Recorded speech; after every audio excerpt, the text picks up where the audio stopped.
Salut tout le monde, bienvenue au podcast Quantum. Aujourd'hui, on débute une nouvelle série de vidéos qui s'appelle les podcasts des coachs à succès. Donc, ça va être un podcast qui va être dédié à 100% sur la business de coach. Donc, comment être un entraîneur, avoir du succès en faisant ça. Et donc, si vous voulez avoir des podcasts sur les sujets de l'entraînement, de la nutrition, de la supplémentation, on a plein d'autres podcasts pour ça.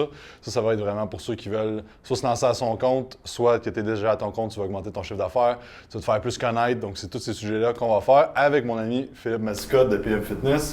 Phil, pour les gens qui ne connaissent pas. Donc, pour les gens qui ne me connaissent pas, ça fait, là, je suis dans ma 11e année que je travaille dans le domaine de l'entraînement. Ça fait 6 ans que j'ai démarré mon entreprise. Ça a beaucoup évolué avec le temps. Donc là, c'est rendu vraiment un gym privé. J'ai une équipe qui travaille avec moi, donc plusieurs entraîneurs. Puis, on fait aussi bureau locatif. Puis, c'est vraiment spécialisé. Donc, autant des athlètes de haut niveau, bodybuilding, football, hockey, que monsieur, madame, tout le monde, remise en forme générale. Le centre est vraiment équipé pour tout ça avec le meilleur équipement sur le marché. Alright, puis aussi, tu as des formations en PNL, tu as des formations en vente, vraiment plein de formations. Tu as cherché plein d'outils à travers le temps pour aider à augmenter ta business. C'est ça, exactement. Pas seulement des formations de préparateur physique ou nutrition naturaux, comme tu dis, tout ce qui est vente, marketing, mindset, tout ce qui peut aider, dans le fond, à développer la business, mais aussi tu peux aider le client avec ces outils-là. Exact.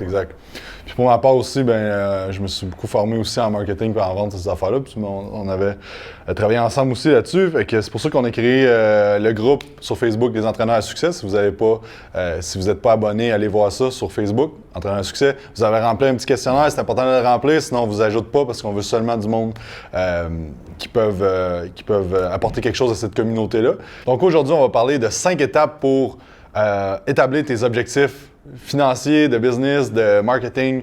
Donc, on va commencer avec le point numéro 1 qui est de se fixer son objectif à long terme. Donc, un objectif, une vision ultime. Fait que Phil, tu veux nous parler un peu de ça? Oui.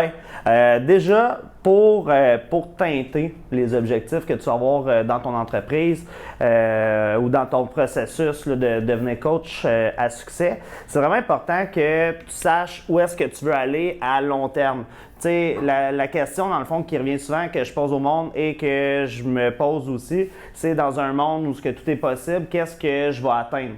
Ça va être quoi qui va se passer? Vraiment, là, le plus gros objectif atteint sans aucune limite, c'est quoi qui arriverait? Par exemple, dans mon cas, je sais que je veux multiplier les gyms. Je veux avoir plusieurs emplacements, plusieurs centres privés, agrandir mon équipe. Je veux aller toucher une couple de milliers de clients possibles.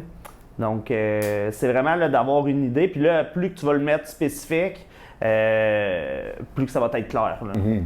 Parce que souvent, on va parler d'objectifs sûrement à court terme. Ah, je veux avoir 3 clients de plus ce mois-ci, mais c'est vraiment important d'avoir une vision ultime de ce que tu veux. Puis je trouve ça important aussi qu'on parle aussi des objectifs dans différentes portions de ta vie, tu sais, parce que tu peux avoir un objectif financier, exemple, faire 1 million de chiffre d'affaires par année, mais après ça, si ça fait en sorte que tu parles plus à ta famille, à tes amis, que ta blonde te laisse, tu sais, fait que je pense qu'il faut établir ça peut-être en 4 sections, que ce soit dans le fond ton travail, ta vie personnelle, ta famille puis ta santé. Tu sais. Mm-hmm. Puis il faut se mettre des objectifs dans ces 4 piliers-là, si on veut. Oui, exact. Puis, mais encore d'être là dans un objectif d'ultime. Tu sais, où tu te vois dans 10 ans, dans 5 ans, et de décortiquer toutes les sections par ces 4 sections-là. Puis ensuite de ça, de prendre on va voir les autres points, mais de prendre des actions dans chaque étape pour être sûr de ne pas arriver que ça arrive à plein de monde, de faire beaucoup d'argent, mais d'être tout seul puis d'être malheureux. Puis tu sais, on sait très bien que l'argent ne fait pas le bonheur, qu'il y a du monde qui sont millionnaires qui se suicident. Donc je pense que c'est important de voir les différents aspects aussi de la vie. Oui. Puis aussi de le voir à long terme, tu sais, veux pas, ça dissocie un petit peu, tu sais, c'est comme, si tu mets pas de limite, puis là tu te dis, exemple, la portion plus personnelle, moi, exemple, dans mon cas, je veux voyager, j'aimerais ça voyager au moins 1 fois par mois.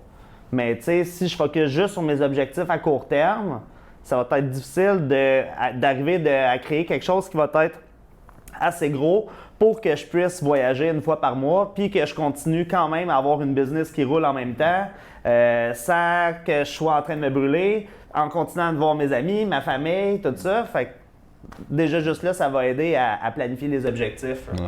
Parce que souvent, on va surévaluer ce qu'on est capable de faire à un an, mais on va sous-évaluer ce qu'on peut faire sur le long terme. Puis c'est là que la puissance, c'est de dire, OK, dans 5 ans, je veux que ma vie ressemble à ça. Quelle petite action je peux prendre aujourd'hui? Ouais. Puis on va parler d'argent parce que, comme on disait dans la formation dans la fin de semaine, devenir entraîneur à succès niveau 1, c'est que l'argent, c'est un véhicule pour faire ce que tu veux. Parce qu'il y a quelqu'un qui disait, ah, moi, l'argent, c'est pas important. Ce que je veux, c'est d'aider le monde. Mais comment tu veux aider le monde si t'es pas capable de subvenir à tes besoins à toi?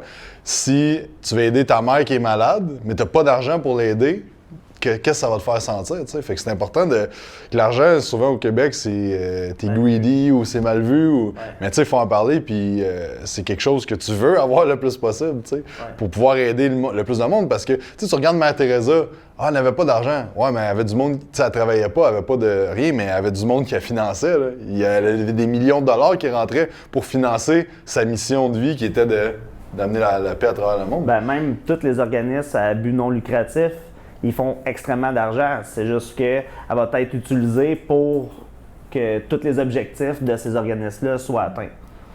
Si on parle d'exemples d'objectifs sur 5 ans, si on décortique en 4 points, on peut avoir un objectif de business, ça peut être monétaire, mais ça peut être aussi au niveau du nombre de personnes que tu vas atteindre, au niveau de... ça peut être au niveau de ta croissance. Exemple, justement, tu as des gyms. Tu veux-tu juste garder le même gym? Tu veux-tu l'agrandir? Tu veux-tu en avoir plusieurs? Ça peut être au niveau de l'équipe. Exemple, si tu n'as pas d'employés sur 5 ans, où est-ce que tu vas être rendu avec tout ça? Ça peut être sur des produits online, ça peut être développer des nouveaux produits, ça peut être de donner des formations, d'agrandir tes produits. Parce que, tu sais, moi, je crois fortement que d'avoir plusieurs rentrées d'argent, puis tout le monde qui ont vraiment beaucoup d'argent parle tout le temps de ça. Tu veux pas te fier à une seule rentrée d'argent, tu vas avoir plusieurs rentrées d'argent. Fait qu'avec le training, tu peux faire tes services d'entraînement, tu peux faire de la formation, tu peux faire des produits en ligne, tu peux faire de la formation en ligne. Donc, d'aller chercher tous ces axes-là. Mais c'est un objectif de long terme. Parce que si tu te dis, cette année, je vais tout faire ça, ben là, tu peux pas tout faire en une année, mais si tu à moins que tu aies vraiment beaucoup d'argent. Ouais, exact. Tu puisses engager un paquet de monde pour déléguer un paquet d'affaires. Exact. C'est important. Ouais, d'autres objectifs dans d'autres sphères, mais tu pourrais avoir, mettons, le familial amoureux, tu sais, ça veut dire... tu te dis, mettons, OK, ben moi, tous les mercredis soirs, puis la fin de semaine, je passe du temps avec ma blonde. C'est notre moment. Mais on a tout le temps une soirée, c'est un date night le mercredi. Puis samedi, dimanche, c'est que ça. Ça veut dire que tu vas t'enligner dans tes objectifs de compagnie pour pouvoir déléguer le mercredi soir si tu as à déléguer, puis la fin de semaine, tu sais. Si tu te gardes sur 5 ans, tu sais, des fois, ça peut être d'avoir une famille, avoir des enfants, ça peut être justement de voyager avec sa blonde. Tu sais, si tu ne crées pas ces moments-là, puis tu ne te mets pas d'objectif pour ça, ça va être difficile de pouvoir faire ces actions-là dans le futur. Exactement. Puis tu sais, ta famille, j'avais entendu ça une place, je me souviens plus, mais c'est que, exemple, tu penses à tes parents, OK, exemple, ils ont 65 ans, là. C'est pas mal sûr, sûrement tes parents ont cet âge-là. Là. Mais ça, on passe de ça, c'est que, OK, la moyenne d'âge, je pense que c'est 83 ans. Fait que ça donne qu'il reste comme... mettons 20 ans, on va mettre un chiffre, il reste 20 ans à vivre. Si tu les vois une fois par année, ça veut dire qu'il te reste 20 fois à les voir. Là, quand tu penses ça, tu sais, OK, shit, man, il en reste pas tant que ça, là, tu sais. Fait que de créer des opportunités de voir ta famille, du monde que t'aimes, je pense que ça, c'est quelque chose qui est important. Puis si tu fais juste mettre tous tes efforts dans sa business, puis tu passes jamais de temps à aller voir le monde que t'aimes, mais au bout de la ligne, tu sais, c'est que tu perds quelque chose d'autre. Ouais. Tu sais, puis à la place de ça, quand tu mets tes 4 piliers-là, ce que ça fait, c'est que tu dis, OK, comment puis-je optimiser mon temps? Automatiser tout pour pouvoir avoir le temps de faire tout ce que je veux faire. Tu sais. Parce que si, justement, tu n'es pas capable de déléguer, tu n'es pas capable de créer des systèmes d'automatisation avec Internet maintenant, c'est incroyable qu'est-ce qu'on peut faire, bien, tu perds du temps à faire des trucs qui ne demandent pas nécessairement tout ton knowledge, puis ton savoir, puis tes capacités. Puis là, ben, ça brime ta famille, tes relations amoureuses, ta santé, tous les autres piliers. Et ça, je pense que c'est très fort de se mettre comme ça dans la tête que crime. Puis aussi, c'est que l'humain, c'est une créature de gang. Là. On a besoin d'être entouré de monde. Là. Donc, Troisième, ben, dans le fond, j'ai mis la santé. Tu sais, qu'est-ce qui est relié à la santé, tu sais. Ça, c'est un autre pilier très important parce qu'on sait que t'as pas de santé, t'as pas rien. Fait que tu peux pas faire d'argent si t'es malade. Tu peux pas rouler une business, tu peux pas aller voyager si t'es malade. Donc, tu sais, c'est un pilier très important de se mettre des objectifs aussi de santé. Puis c'est pas nécessairement d'être sur 6 packs à l'année. C'est juste de santé mentale puis de santé de santé en général, de s'entraîner, de bien manger, de consommer les bonnes choses qui vont te permettre d'être plus productif. Parce que ça a un gros impact aussi. Ouais. Santé mentale, là, c'est vraiment un bon point là-dessus par rapport à la santé, parce que souvent, moi, quand je parle de santé avec les gens, c'est souvent la santé physique qui revient, juste ne pas être malade, pas avoir diabète, peu importe. Mais la santé mentale, ça reste que si tu travailles sur ta business, puis qu'à chaque fois que tu travailles sur ta business, tu es stressé au coton, puis que quand tu te lèves le matin, tu es stressé, tu te réveilles dans la nuit, tu es stressé, tu dors pas, ben en bout de ligne, c'est pas mieux non plus. Parce que quand tu regardes ça, tout le monde a du stress, puis il y a du monde, si tu regardes Richard Branson, il est connu pour être le gars le plus funny au monde, mais le gars, il gère des millions, puis il gère des milliers d'employés, tu sais. Pourquoi lui, il est pas stressé? Mais moi, en tant que petite PME avec 2-3 employés, je me réveille dans la nuit et je fais de l'anxiété, tu sais. Fait que ça se demandait, c'est pas la quantité de stress, c'est ta gestion de ce stress-là puis comment tu vois ça, tu sais. Ouais. Puis c'est là qu'elle vient la santé mentale, parce que souvent, en business, on n'en parle pas, mais plus souvent qu'autrement, il y a du monde qui se brûle, qui ont beaucoup de stress, qui ont de la misère à gérer ça, tu sais. Oui. Puis ça, pour ceux qui écoutaient le podcast ou les vidéos, pour vrai, n'hésitez pas à en parler à des personnes qui sont qualifiées pour vous aider. Tu sais, autant que ça peut être l'aide d'un psychologue, ça peut être même d'avoir un mentor, quelqu'un qui est passé par un chemin que vous êtes déjà en train d'explorer présentement. Il existe des coachs PNL, il y a plein de ressources disponibles, puis c'est pas gênant, là, tu sais. Se faire coacher, je pense que ça fait juste partie du processus. Puis pratiquement tout le monde que je connais qui ont des entreprises, puis pas juste dans l'entraînement, mais pratiquement tout le monde a déjà consulté ou consulte, pas nécessairement par problème, mais des fois juste pour comme s'enligner un petit peu plus, mieux gérer ses réactions justement par rapport au stress.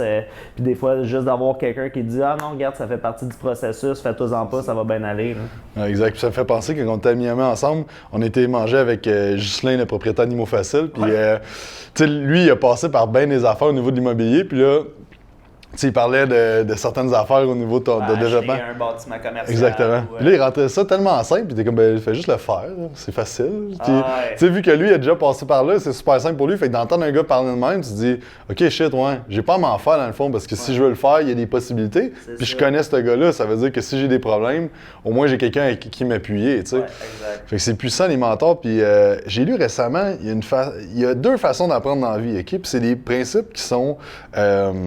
C'est des principes japonais, que ça vient de là. Ça s'appelle, je pense que j'ai parlé dans un autre podcast, mais c'est le Kensho puis le Satori. Puis le Kensho, c'est d'apprendre de ses erreurs, puis d'apprendre à la dure, puis de fesser dans un mur. Puis ça, ce que ça fait, c'est que sur le long terme, tu as tout le temps un up et tu as tout le temps un down. Puis tu apprends de même, mais tu progresses beaucoup moins vite parce que plus tu fais des erreurs, plus tu apprends, mais plus tu fais d'erreurs, tu sais. Ouais.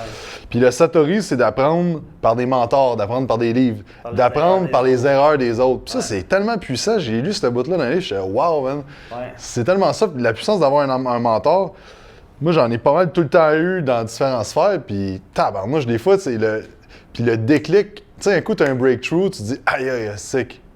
Tu sais, ça, je pensais pas ça. Je me rends compte de quelque chose, ça change tout dans ma vie, tu sais, puis tu fais des breakthroughs comme ça, puis des déclics. Mais ça se fait beaucoup avec l'aide de quelqu'un, d'un mentor ou quelqu'un qui va t'aider. Ouais. Tu sais, je raconte souvent cette histoire-là, mais la première fois qu'on avait fait une affaire de PNL ensemble, on avait fait mon échelle des valeurs. Ouais. Puis ça fait quand même 2016, je pense. Ah ouais, ça te fait déjà ça fait 3 ans. Ça fait 3 ans. Bon. Puis je me suis rendu compte que ma valeur principale, c'était la liberté. Puis je me sentais pas bien dans la compagnie parce que j'étais pas libre, genre, puis je prenais pas de vacances. Puis là, j'ai booké un billet d'avion la fin de semaine même. Puis on était 10 jours en Europe, moi et mon chum. Puis ça a vraiment changé bien des affaires dans ma vie. Fait que juste de mettre sur papier qu'est-ce qui était important pour moi, que je m'étais jamais posé cette question-là, puis de voir, OK, ben la liberté, si j'ai pas de liberté, le reste, ça vaut rien. Mais là, ça a tout changé, tu sais. Puis ça, c'est... Moi, je m'en rappelle parce que la fin de semaine, je pense qu'on s'était vu comme un vendredi, on avait fait cet exercice-là. Là, il y avait la fin de semaine, puis là, je pense que c'était le lundi matin, moi, j'étais dans mon bureau. Là, tout arrive, tu vas, hey Phil, j'ai booké mon billet d'avion, je m'en vais genre en Allemagne. Ouais, c'est ça. Là, j'étais comme, what? C'est ça.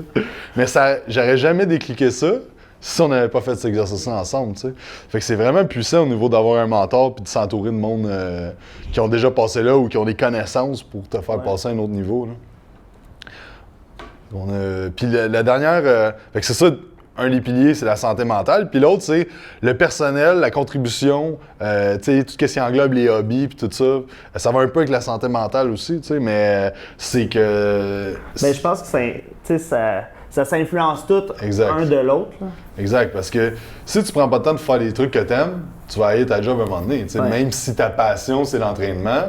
Tu sais, moi, il y a des bouts que je faisais plus d'hobby, il y a plein d'affaires que je faisais plus, puis que j'étais comme, man, j'étais écœuré. Puis ça vient que l'entraînement, on dirait que c'est même plus un hobby pour moi, Ouais. dans une certaine période de ma vie, parce que j'étais comme, c'est trop tout le temps ça, tu sais. Ouais. Fait que d'avoir des hobbies externes, de penser à des affaires que, tu sais, de pas lire nécessairement tout le temps sur le développement personnel ou sur l'entraînement ou sur ci, mais de lire un roman juste pour le fun, des fois. Ben, check, juste là, mettons, quand j'étais en train d'ouvrir le gym, tu sais, j'ai tellement travaillé comme non-stop là-dessus. Tu sais, je t'avais dit, j'avais travaillé comme 5 mois à tous les jours non-stop, mais pour faire, tu sais, là, des tâches que jamais je fais, genre poser des planchers, man, des affaires de même, la céramique, whatever. Mais en même temps, j'essayais de me garder comme minimum, là, genre un moment dans ma semaine où est-ce que j'allais jouer de la musique. Puis tu sais, jouer de la musique, pour vrai, tu sais, avant j'en jouais vraiment beaucoup, là j'ai vraiment réduit.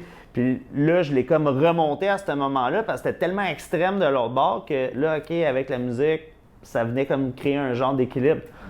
T'sais, probablement que ça aurait pu être mieux, mais pour vrai, si j'avais pas fait ça, il aurait fallu que ça soit quelque chose d'autre. Sinon, man, c'était extrême. Là. Ouais, c'est ça. Puis, tu sais, quand tu fais des activités comme la musique, c'est que ça stimule d'autres parties de ton cerveau qui n'est pas rationnel, c'est l'émotionnel, c'est l'imaginaire, c'est le créatif. Fait que ça, c'est bon d'aller dans l'autre extrême parce que si tu regardes tout le temps tes chiffres, tes affaires, tu es tout le temps dans une certaine partie de ton cerveau, d'aller dans l'autre extrême, mais ça te libère l'esprit. Puis après ça, tu reviens et tu es bien plus primé. Hein, ouais. Puis souvent, le monde sont tellement brûlés. Puis moi aussi, ça m'arrive souvent. Tu écoutes la TV le soir ou tu gosses ton sel ou tu sais de quoi qui te fait pas tant changer d'idée puis que tu restes dans un pattern de job pareil. Fait que je pense que ces 4 piliers-là, c'est vraiment important de se mettre ça en perspective, de se donner des objectifs sur le long terme de ce que tu veux que ta vie assoie sur le long terme.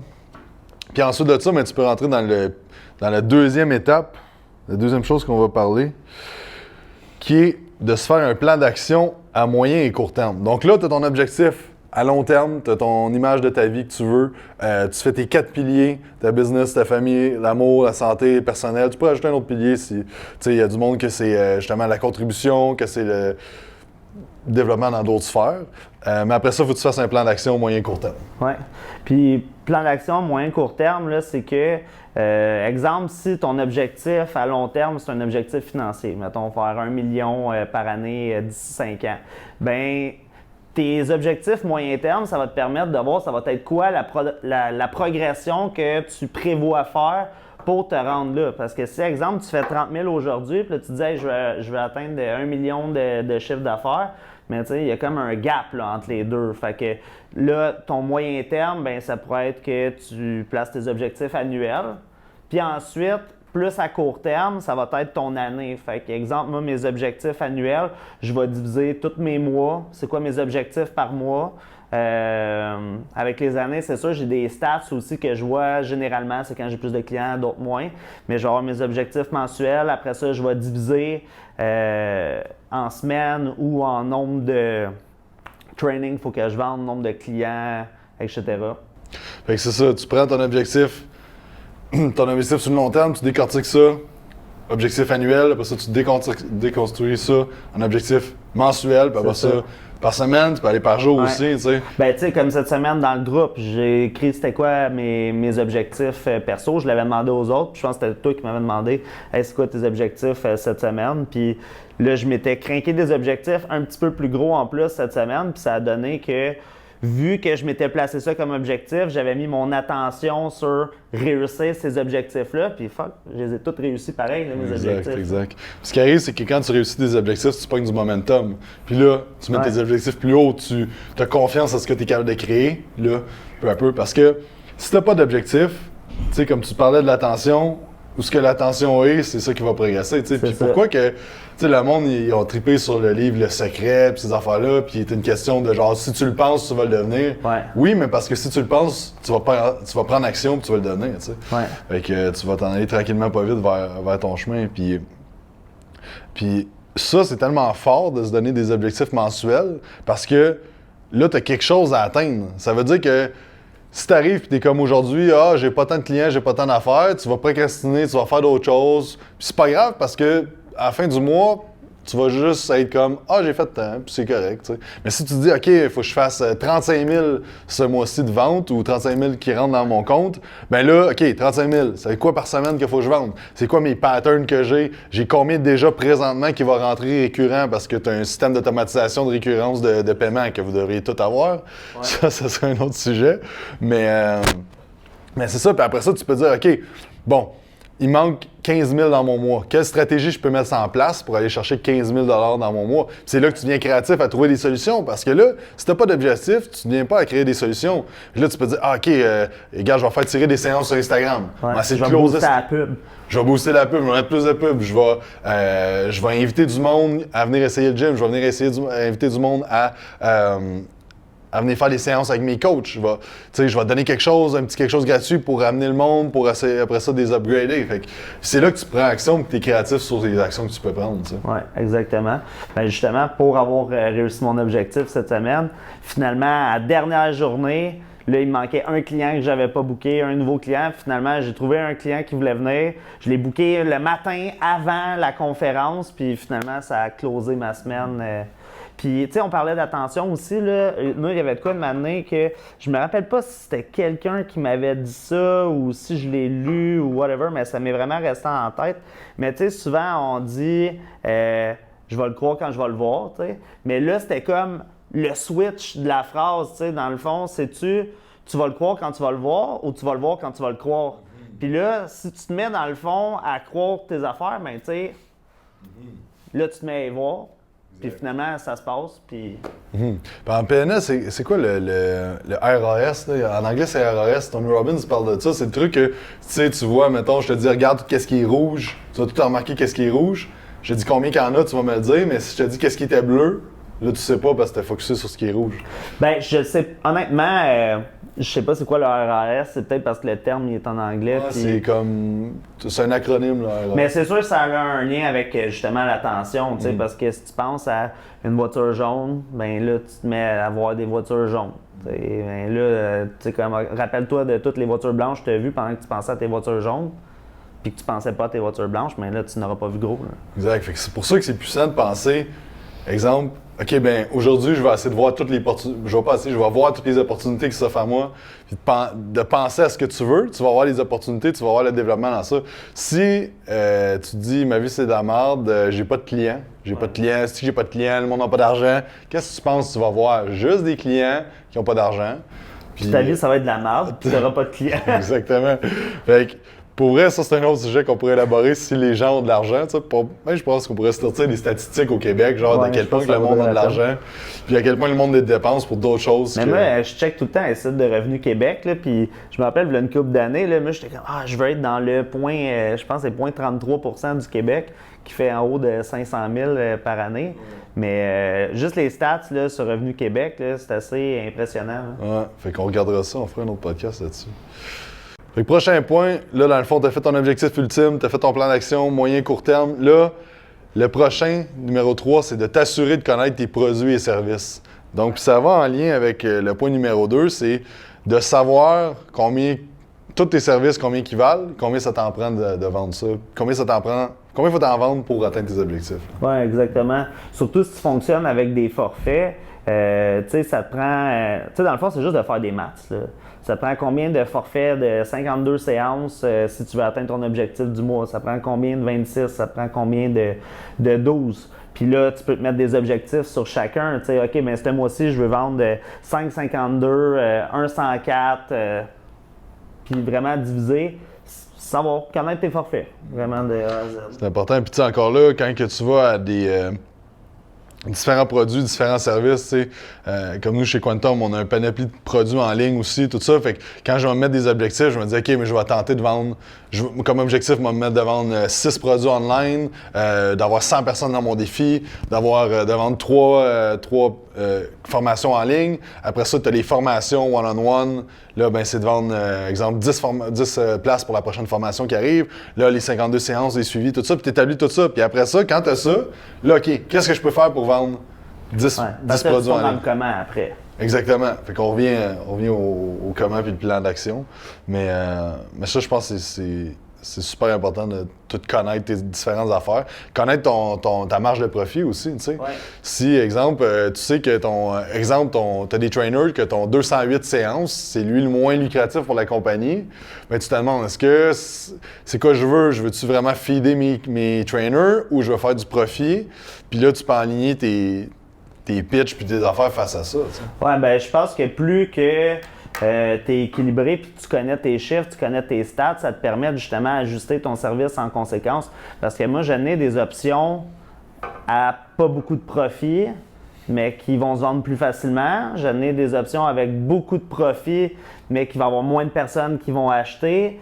T'sais, j'ai vraiment plein d'options, puis dans mes objectifs, je vais comme les répartir. Mais connaître ses marges de profit, c'est tellement important. Puis, je sais pas si vous avez déjà écouté là, l'émission des Dragons, là, mais comme le 3/4 du monde qui se présente là, ils connaissent pas leurs chiffres. Ils ont de l'air bien innocents, puis finalement, ils n'ont pas d'offre de dragon. T'sais. Si tu sais pas ta compagnie est positive de combien ou si elle est négative, comment que tu veux pousser ça à l'autre niveau? Ça me fait penser à la dernière conférence gratuite qu'on avait donnée, le réseautage qui va être le 19 avril, si ça sort avant. Le prochain, c'est gratuit en passant. Il y avait quelqu'un qui nous disait combien il faisait de l'heure. T'sais, il disait « Ah, moi, je charge 35$ de l'heure. » Puis là, on avait décortiqué ça. Puis au bout de la ligne, avec toutes ses dépenses, il faisait comme 3$ de l'heure. Puis là, de savoir rendu ça, il était comme « OK, shit, ouais, OK, je peux pas me permettre de charger ça. » Parce que là, il travaillait comme 40-50 heures de privé, mais finalement, il faisait pas une crise de scène. Il faisait genre 300$ par semaine. T'sais, il travaillait comme un bon. Fait qu'au lieu de ça, c'est de restructurer. Puis quand tu connais ta marge de profit, là, tu peux dire, OK, bon, puis encore plus quand tu as des employés, là, tu sais, OK, ouais, mais, OK, un employé, exemple, c'est 20-25$ de l'heure. Ouais, mais après ça, tu as tes DAS, tu as son bureau que tu loues, tu sais, fait qu'après ça, tu as d'autres frais, puis là, tu te rends compte que, OK, finalement, même si je charge le triple au client, finalement, il me reste une couple de piastres au bout de la ligne. Tu sais, mais si tu veux grossir, tu n'as pas le choix, mais c'est juste de connaître ça, ces chiffres-là, là, c'est ultra important. Oui, exact. Fait point numéro 4, c'est plus comment arriver à son objectif, mais ça va t'aider à les établir aussi, c'est créer des contacts et être omniprésent. Oui. Créer des contacts dans le sens, c'est que peu importe où est-ce que tu vas, quand tu crées un contact avec quelqu'un, ça peut tout le temps être un client potentiel. Mais de l'autre côté, c'est aussi de créer une relation avec la personne. Puis avoir un impact positif dans le sens que quand la personne elle s'en va, tu veux qu'elle se rappelle de toi en bien, puis que si elle a à penser à un trainer ou whatever, qu'elle pense à toi. Fait que même si c'est pas du réseautage ou tu vas au magasin, tu vas faire des achats, tu rencontres du monde, peu importe. Pour moi, je pense que c'est tout le temps important d'être super positif puis d'être positif avec les gens aussi. L'autre point, c'est d'être omniprésent. Fait que ça se fait très bien avec les réseaux sociaux. Toi, tu le fais beaucoup avec le réseautage aussi à la Chambre de commerce. Ouais. De toutes les façons, c'est bon. Puis un mix des deux, c'est encore mieux. Mais d'être omniprésent sur tout, partout. Tu veux que le monde te voit partout, même que moi, quand quelqu'un me dit « Je t'ai écœuré de voir tes affaires sur Internet », je suis comme « Nice, c'est bon, je suis sur le bon chemin. » Et de l'autre côté aussi, comme moi, quand il y a une personne qui me connaît pas, je suis comme « Merde, faut qu'elle me connaisse. » Exactement. Fait que tu veux que chaque personne que tu croises sache t'es qui au bout de la ligne, tu sais. Puis que le monde parle de toi quand t'es pas là, puis qu'il parle en bien aussi. T'sais. Mais de passer à l'action puis d'en faire beaucoup, moi je crois vraiment que quelqu'un qui fait beaucoup d'actions, même si c'est pas toutes des actions qui fonctionnent ou qui ont un succès phénoménal, va quand même finir par battre la personne qui fait juste comme une grosse action, qu'elle s'est fait un plan de match pendant des mois, puis là, boum, elle sort une action. Après ça, si elle continue pas à en faire, il va falloir qu'elle se remonte un plan de match pendant 6 mois. Mais tu as l'autre personne à côté qui non-stop. Elle en fait tellement, c'est comme la mitraillette là, au lieu du magnum. Exact. Mais c'est ça, puis ça revient à... Le marketing, c'est à force de voir le monde. Fait que tu fais plein d'actions. Puis là, ça revient tout, tu remontes tout ça, qu'est-ce qu'on a parlé, les 5 choses. Ça veut dire, tu regardes, c'est comme les dominos. C'est que tu as ton petit domino tout petit qui mesure 1 cm, tu le pousses, tu fais tomber l'autre d'après, puis finalement, ça fait tomber un building au complet à la fin. Fait que c'est de trouver quelle chose va faire le plus d'impact sur tout ce que je veux, puis de faire le plus de ces actions-là possible.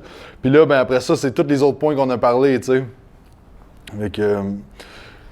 Après ça, ben, tu passes à l'action, tu crées des contacts, tu es omniprésent, tu t'assures de connaître tes produits, tes services. Tu as un plan d'action moyen court terme, tu as un plan d'action à long terme. Puis là, en prenant l'action et être all-in, ben là, tu vas atteindre ton objectif à long terme vraiment plus rapidement. Oui, totalement.